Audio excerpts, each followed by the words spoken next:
aja Pak Nur ya. Oke, assalamualaikum warahmatullahi wabarakatuh. Selamat siang Pak Nur. Terima kasih atas waktunya. Mohon maaf mengganggu kesibukannya Pak Nur. Iya, sama-sama.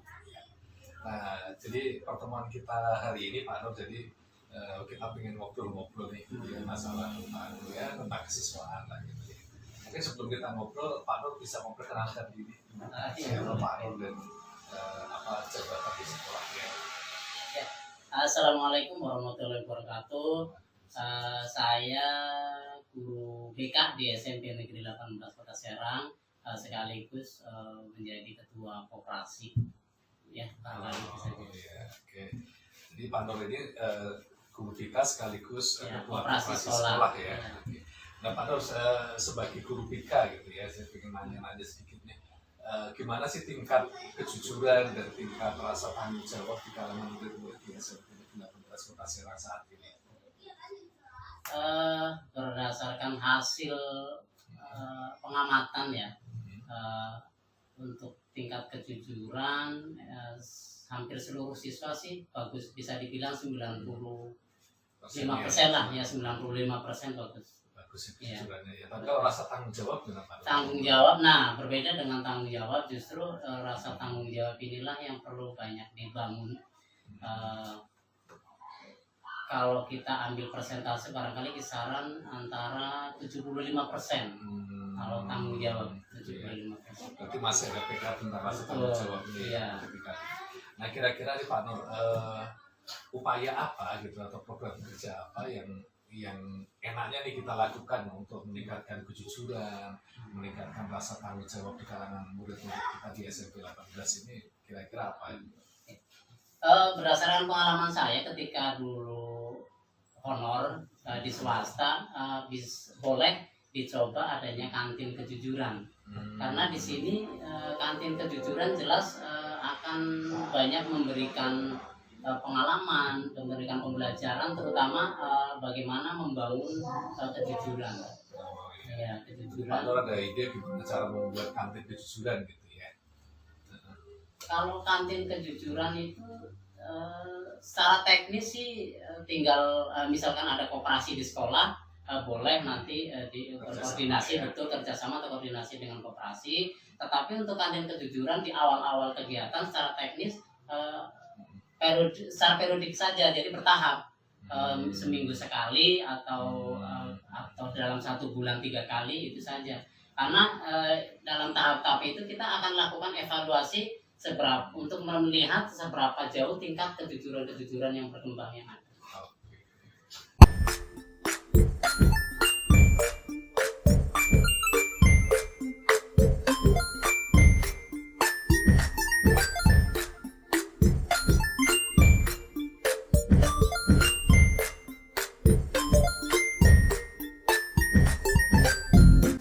Baik Pak Nur, melanjutkan obrolan kita tadi ya Pak Nur ya.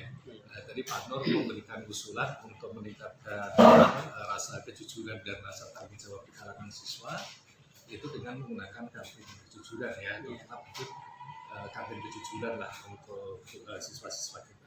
Nah kira-kira nih Pak Nur, apa saja yang perlu dipersiapkan untuk mewujudkan kantin kejujuran itu yang bisa berjalan gitu? Ya, kalau kantin yang jelas yang pertama di konsep ya. Konsepnya harus benar-benar matang, dipersiapkan tempat, terus tentang materi atau sarana-sarana yang ada, itu yang terpenting. Yang kedua, bolehlah ketika nanti konsepnya sudah jadi, sudah matang, siap, berkoordinasi dengan pihak koperasi, karena paling tidak koperasi ini bisa memberikan masukan atau pandangan untuk kegiatan teknisnya nanti ketika berjalan kantin kejujuran. Kalau boleh tahu nih Pak Nur, kalau Pak Nur punya ide gitu ya, konsep kantin kejujuran yang bagus itu ya seperti apa? Apakah harus setiap hari ada ataukah secara periodik atau gimana? Ya, kalau saya karena ini di awal ya, saya lebih memberikan masukan sih bertahap, bisa periodik lah, dalam 1 minggu 1 kali. Nanti setelah berjalan beberapa bulan bolehlah bersifat rutin atau continue ya. Jadi memang butuh modal juga. Betul ya. Nah kira-kira nih Pak Nur kalau melihat, karena Pak Nur kan sudah pengalaman itu di kantin sekolah ya, di koperasi sekolah gitu kan, dan aset-asetnya juga banyak gitu. Nah kira-kira kalau Pak Nur melihat apa yang ada di sekolah kita itu, aset-aset apa nih yang bisa menunjang adanya program kejujuran itu bisa terlaksana? Kalau melihat di SMP Negeri 18 Kota Serang, terutama aset manusianya ya, kita di sini cukup mendukung, artinya dengan adanya kegiatan kantin kejujuran insya Allah sangat mendukung, karena itu tadi saya bilang aset manusia siswanya kita di sini hampir ya betul hal-hal yang terus yang kedua tentang keuangan finansial, uang jajan ya, berkaitan dengan uang jajan siswa, saya lihat di sini rata-rata satu hari jajan bisa 20.000, meskipun memang kadang-kala adalah anaknya. Daya beli Betul, siswa juga betul lumayan. daya beli siswa lumayan ketika di koperasi kita lihat. Kalau aset-aset secara fisik misalnya acara atau untuk kegiatan itu ada nggak kira-kira Pak Nur? Ya, itu termasuk ke dalam aset fisik, itu termasuk ke dalam sarana ya. Sarana yang akan nanti dipergunakan ketika membuat kantin kejujuran. Karena jelas sarana ini penting, faktor penting selain modal. Gitu. Yaitu dua antara modal dan sarana itu harus. Tapi sarana kita ada Pak Nur ya? Insya Allah. Ada ya. Nanti mungkin kita sekaligus ngobrol dengan Wakasek inilah. Iya, dengan lokasi kesiswaan bisa. Kesesaan dan sarana ya. Sarananya. Oke. Nah terus Pak Nur kira-kira nih kalau berdasarkan pengalaman Pak Nur mengelola koperasi sekolah itu kan banyak yang jajan di koperasi. Iya. Kira-kira menu jajanan apa ini yang paling diminati oleh anak-anak kita di Ya. koperasi? Untuk karakteristik anak SMP untuk jajan itu biasanya kecenderungannya yang pertama yang jelas mengenyangkan. Orientasinya itu yang murah ya, murah dan mengenyangkan. Tapi kalau menurut saya sih pada prinsipnya jajanan itu yang penting sehat. Ya, pertama sehat dikonsumsi oleh siswa karena kita kan berpikirnya jangka panjang, bersifat berkesinambungan. Ya ketika jajan-jajan itu dikonsumsi dalam jangka panjang akhirnya berakibat buruk bagi kesehatannya juga tidak baik juga. Akhirnya kan sekolah juga yang akan nanti menanggung segala akibat yang ada. Ya. Yang kedua kalau misalkan aja dari segi suasana lah misalnya, yang menarik bagi siswa itu kira-kira seperti apa? Ya dibuatlah konsep yang sesederhana mungkin tapi menarik, mungkin dari tempat duduknya atau di dekorasinya begitu, dekorasi yang menarik anak-anak zaman milenial begini kan banyak lah. Gitu, ya. Yang terpenting itu semenarik mungkin, tidak perlu mewah tapi menarik. Untuk konsep anak-anak sekolah SMP itu menarik, nyaman gitu. betul ya. Nyaman ya. Indah. Ya betul. Oke Pak Nur, itu aja mungkin yang bisa saya tanya-tanya ke Pak Nur ya. Ya. Terima kasih Pak Nur atas waktunya. Ya sama-sama. Mohon maaf kalau mengganggu kegiatannya Pak. Ya. Terima kasih. Nah, terima kasih anak-anak sudah berkumpul gitu ya. Ini kan perwakilan dari OSIS ya. Kalau bisa OSIS pramuka dari pramuka juga. Nah hari ini kita mencoba mendiskusikan tentang rencana kita gitu kan untuk meningkatkan rasa kejujuran, kemudian rasa tanggung jawab kita siswa. Kita sudah berkumpul dengan kepala sekolah, sudah dengan Pak Polis sebagai tiga dan kepala kantin gitu ya, kantin sekolah dan Pak Polis. Nah, kita mau mengadakan ini namanya kantin kejujuran. Kalian sudah tahu kantin kejujuran? Ya, sudah tahu ya. Konsepnya kantin kejujuran kira-kira gimana? Kalau aku tahu aja ya, menurut saya itu kita jual barang, tapi itu udah disediain harganya dan anak-anak yang mau beli itu udah tinggal masukin duitnya. Kalau ada kembalian, Nah kalau ada kembaliannya dia ngambil sendiri gitu. dan diambil sendiri kembaliannya. Jadi konsepnya udah tahu kan? Ya. Nah sekarang saya ingin menanyakan dari kalian ya sebagai perwakilan siswa, kira-kira adanya kantin kejujuran itu setuju atau tidak setuju? Setuju. Nah, setuju semua ya. Kenapa setuju? Setuju karena itu juga bisa melatih kejujuran dari anak-anak SMP Kota Serang dan itu juga bisa memudahkan kita untuk berjualan juga. Jadi kantin kantin sekolah itu ya berusahanya bisa berjalan gitu. Yang lainnya ada lagi yang mau ngasih tambahan atau hidup ya? Oke, berarti setuju semua lah.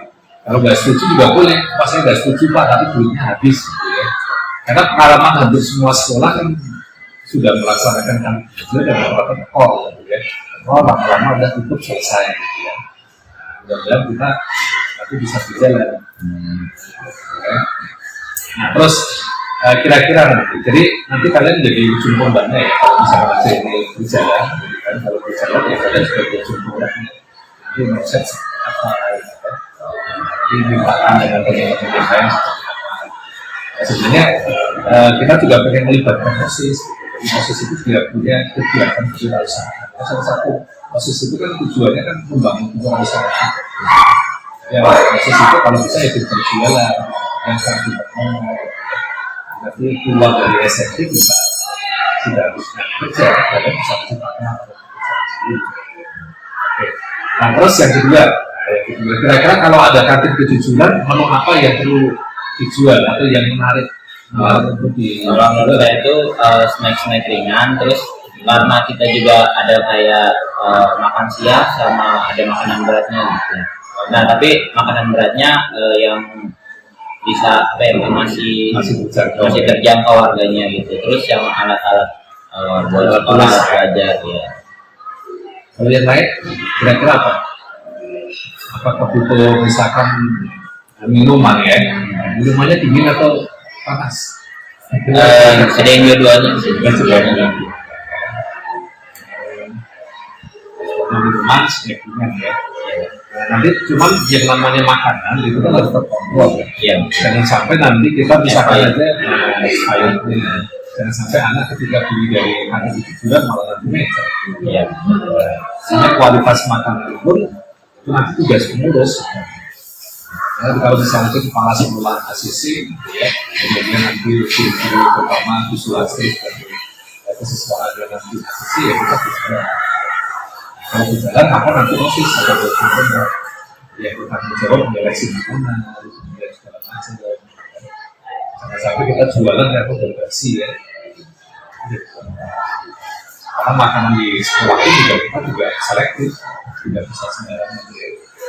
Oke, nah terus kira-kira yang ketiga nih yang terakhir ya. Kalau misalnya kantin kejujuran itu ada, kira-kira tempat yang cocok atau suasana seperti apa yang penting dulu? Suasananya yang diinginkan itu yang kayak perpustakaan, jadi kayak misalnya anak-anak membaca sambil bisa makan gitu, jadi dia bisa sekalian gitu, bisa sambil baca sambil jajan juga. Kalau yang lain? Nah terus yang waktunya itu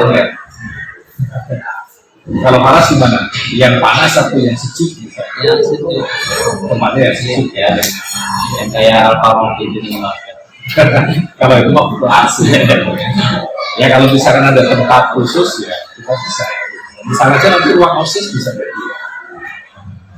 Misalnya ruang OSIS. Nanti kalau misalnya aja kita mau kantin kejujurannya bertahap, ini hanya khusus kelas 7 dulu. Ada kelas 8, kelas 9 khususkan gitu.